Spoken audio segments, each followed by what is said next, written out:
Salaam imetozwa faini ya shilingi milioni 5 kwa kosa la viongozi na benchi la ufundi pamoja na wachezaji kutumia mlango usio rasmi kuingia uwanjani kinyume na matakwa ya kanuni ya 17 kipengele cha 21 ligi kuu kuhusu taratibu za mchezo na makubaliano yaliyofanyika kwenye kikao cha maandalizi ya mchezo huo. Adhabu hii ni kwa mujibu wa kanuni ya 17 kifungu cha 62 ya ligi kuu kuhusu taratibu za mchezo. Klabu ya Simba mkoani Dar es Salaam imetozwa faini ya shilingi milioni 10 kwa kosa la mashabiki wake kumrushia chupa za maji mwamuzi msaidizi namba 2 wa mchezo huo mara baada ya kunyosha kibendera kuashiria mchezaji wa Simba kuotea.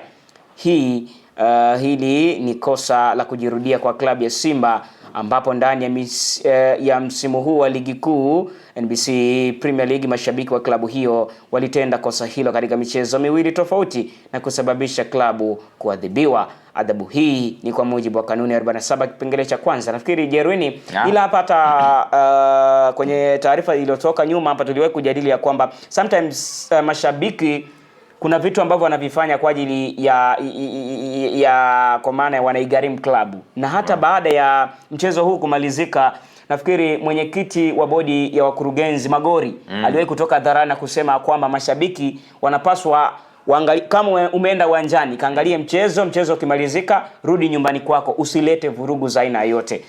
Na ni kama aliliona hili Magori. Wamekuja kuadhibiwa kwenye mchezo wa Mzizima Dabi milioni 15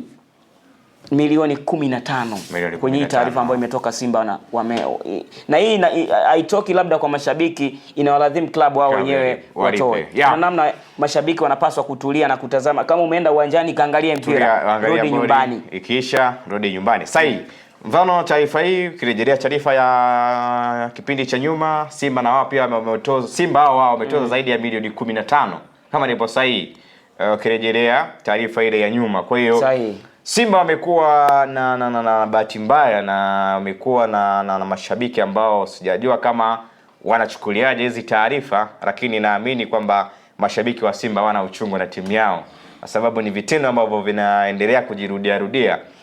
Kama kutakuwa na kipengele cha kufungia mashabiki wa timu husika wasiingie kwenye michezo baadhi, kwa maana kupigwa ban ya mashabiki pengine kutohudhuria kwenye michezo hata 3 hata 5 na vitu kama hivyo, nafikiri Simba wanaelekea huko, kwa sababu siamini kama unapewa onyo ya kwanza kwamba usirudie kufanya hivi, ukapewa onyo ya pili kwamba usirudie kufanya hivi, umepewa onyo ya 3, hii inasababishwa na mashabiki hao.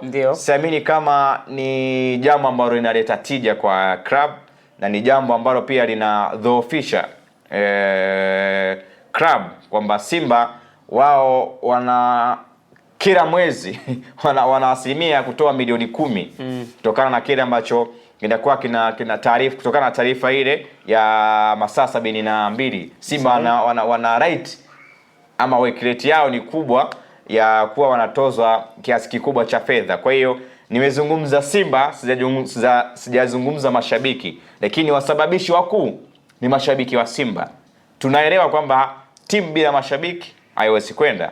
Si tu kwa sisi Tanzania wala Afrika, hata kwa wenzetu barani Ulaya, timu kubwa zinaendeshwa na mashabiki na wanachama ambao ndio wanajitokeza kwenye mechi kuangalia, wanajitokeza kwenye mechi za ligi kuu, mechi za UEFA Champions League kule kwa wenzetu, mechi za FA, mechi nyingine ambazo wanakuwa wanacheza timu yao pendwa. Hata sisi Tanzania pia tukirejea huku, mashabiki utaona kwenye mechi za ligi kuu Tanzania bara Simba anacheza, utawaona kwenye mechi za Simba FA, mechi za Simba kimataifa, mechi za Simba michuano ya Mapinduzi Muungano utawaona. Kwa hiyo ni hivyo kwamba hata kwenye mpira wa miguu kuna namna mashabiki nao wanajumuishwa kwenye ile wanajumuishwa kwenye kitengo cha kuunda moja kwa moja timu. Kwa hiyo nafikiri mashabiki wa Simba wanapaswa kuwa na uchu na timu yao, wameigharimu vya kutosha, na sijajua kama mafunzo yanatolewa, na taarifa huwa tunaona media anapambana kukemea vikali, lakini sioni utekelezaji. Kama mashabiki wanashindwa kuelewa, na mimi siamini kwamba mechi imeisha unafanya vurugu, siamini kama inaleta tija, kwa sababu mchezo umeisha dakika 90. Hata ukifanya vurugu siamini kama inaweza ikakulipa, sababu tayari mwamuzi kashapuliza kipenga bwana, mpira umekwisha. Simba wameondoka na alama moja, vijana wa Mtibwa wameondoka na alama moja, Masingida na vitu kama hivyo. Kwa hiyo binafsi mimi naamini kwamba mashabiki wa Simba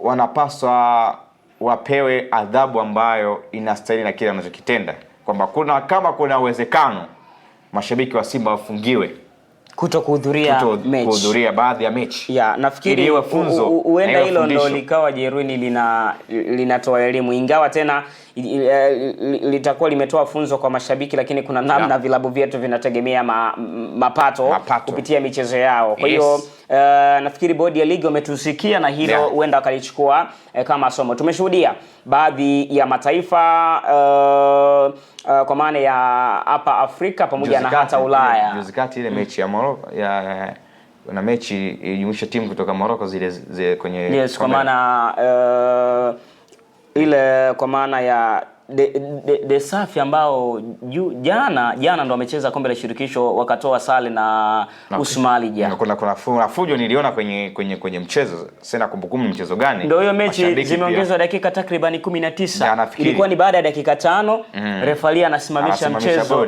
anasuluhisha. Zikaongezwa dakika 19. Yes. Shabiki walikiwasha baada ya dakika kumalizika. Kwa hiyo ni vitendo ambavyo of course sio vizuri. Tunashusha credit ya timu yenyewe, ligi yenyewe, kwamba jamaa wapo serious. Sahi kabisa Jeruini. Nafikiri Jeruini tuweka nukta, kwa maana kwenye taarifa ya bodi ya ligi kutoka Tanzania